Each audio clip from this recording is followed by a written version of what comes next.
I think I was supposed to talk about my new book, which is called Blink, and it's about snap judgments and first impressions. And it comes out in January, and I hope you all buy it in triplicate. But I was thinking about this, and I realized that that although my new book makes me happy, and I think will make my mother happy, it's not really about happiness.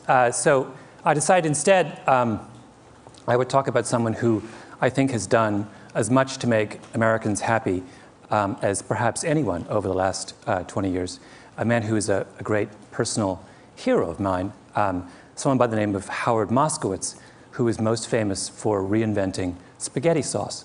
Howard's about this high, and he's round, and he's in his 60s, and he has big, huge glasses and thinning gray hair, and he has a kind of wonderful exuberance and vitality, and he has a parrot, and he loves the opera, and he's a great aficionado of medieval history.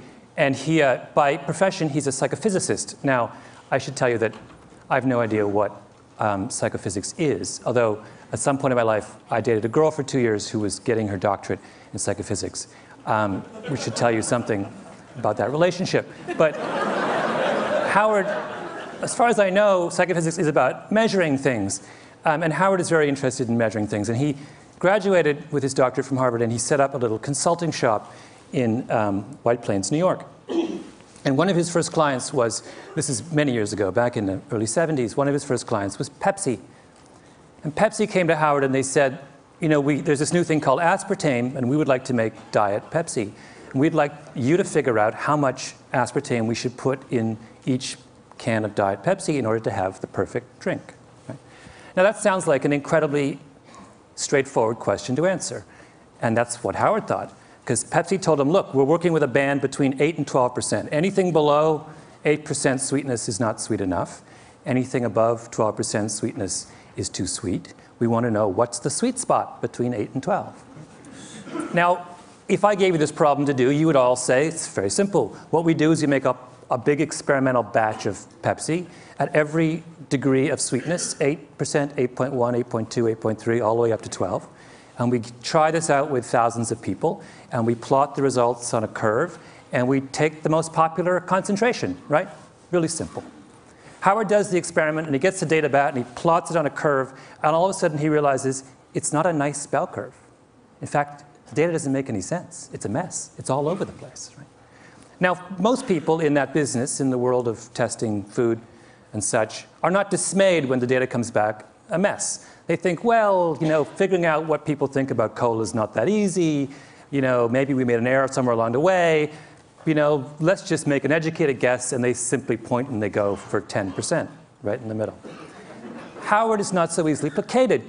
Howard is a man of a certain degree of intellectual standards, and this was not good enough for him. And this question bedeviled him for years. And he would think it through and say, what was wrong? Why could we not make sense of this experiment with Diet Pepsi? And one day he was sitting in a diner in White Plains about to go, trying to dream up some work for Nescafe. And suddenly, like a bolt of lightning, the answer came to him. And that is that when they analyzed the Diet Pepsi data, they were asking the wrong question. They were looking for the perfect Pepsi, and they should have been looking for the perfect Pepsis. Trust me, this was an enormous revelation. This was one of the most brilliant breakthroughs in all of food science. And Howard immediately went on the road, and he would go to conferences around the country, and he would stand up and he would say, you have been looking for the perfect Pepsi. You're wrong. You should be looking for the perfect Pepsis. And people would look at him with a blank look, and they would say, what are you talking about? It's craziness. And they would say, you know, move, next. He tried to get business, nobody would hire him. He was obsessed, though, and he talked about it and talked about it and talked about it. Howard loves the Yiddish expression, to a worm in horseradish, the world is horseradish. This was his horseradish. He was obsessed with it. And finally, he had a breakthrough. Vlasic pickles came to him. And they said, Mr. Moskowitz, Dr. Moskowitz, we want to make the perfect pickle. And he said, there is no perfect pickle. There are only perfect pickles. And he came back to them and he said, you don't just need to improve your regular. You need to create zesty. And that's where we got zesty pickles. Then the next person came to him, and that was Campbell's soup. And this was even more important. In fact, Campbell's soup is where Howard made his reputation. Campbell's made Prego, and Prego in the early 80s was struggling next to ragu, which was the dominant spaghetti sauce of the 70s and 80s.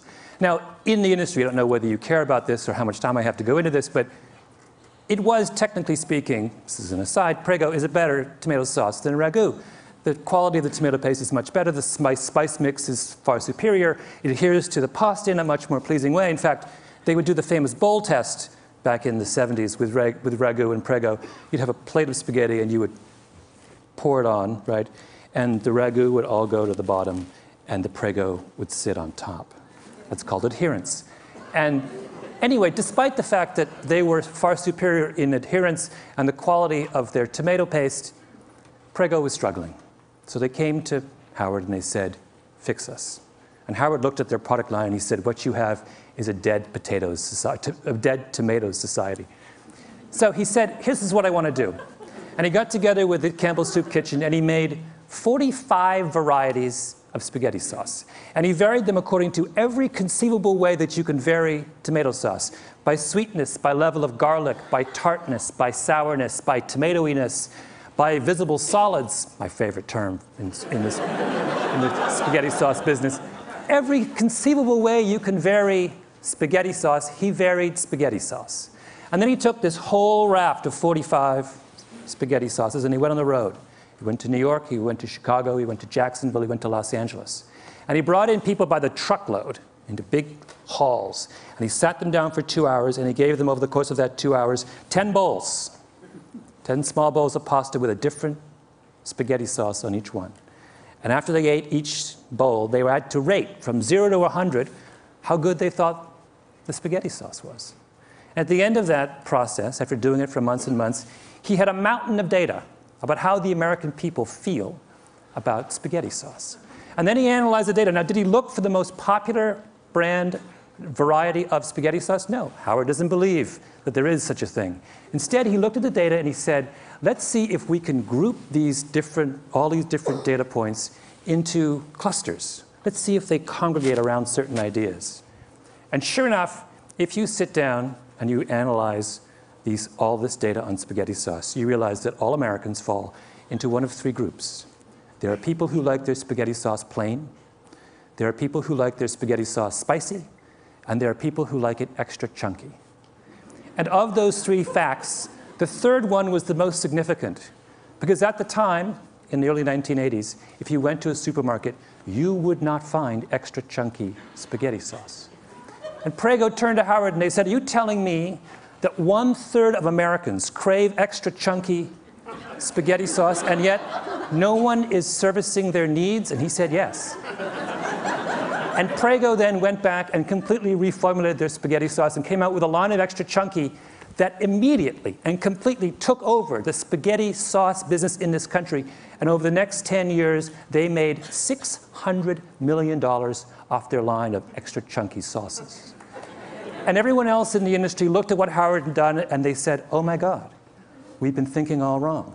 And that's when you started to get 7 different kinds of vinegar and 14 different kinds of mustard and 71 different kinds of olive oil. And then eventually even ragu hired Howard. And Howard did the exact same thing for ragu that he did for Prego. And today, if you go to the supermarket, a really good one, and you look at how many ragus there are, do you know how many there are? 36. In 6 varieties. Cheese, light, robusto, rich and hearty, old world traditional, extra chunky garden. That's Howard's doing. That is Howard's gift to the American people. Now, why is that important? It is, in fact, enormously important. I'll explain to you why. Because what Howard did is he fundamentally changed the way the food industry thinks about making you happy. Assumption number 1 in the food industry used to be that the way to find out what people want to eat, what will make people happy, is to ask them. And for years and years and years and years, Ragu and Prego would have focus groups.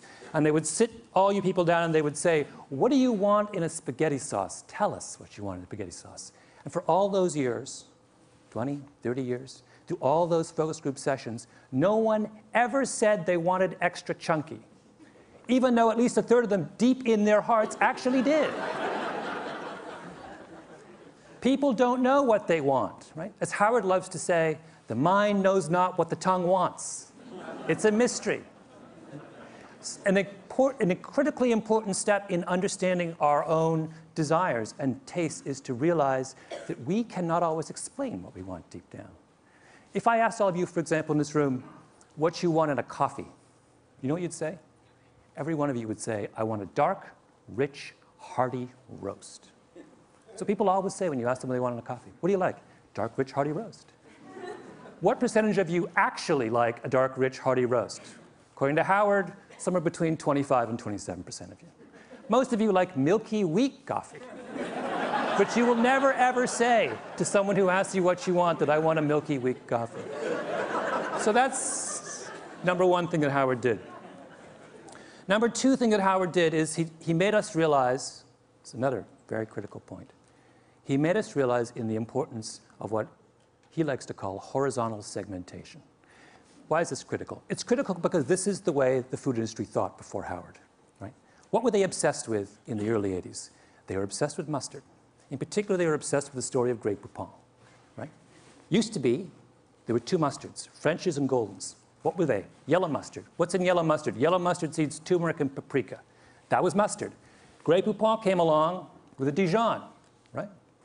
Much more volatile brown mustard seed, some white wine, a nose hit, much more delicate aromatics. And what did they do? They put it in a little tiny glass jar with a wonderful enameled label on it. Made it look French, even though it's made in Oxnard, California.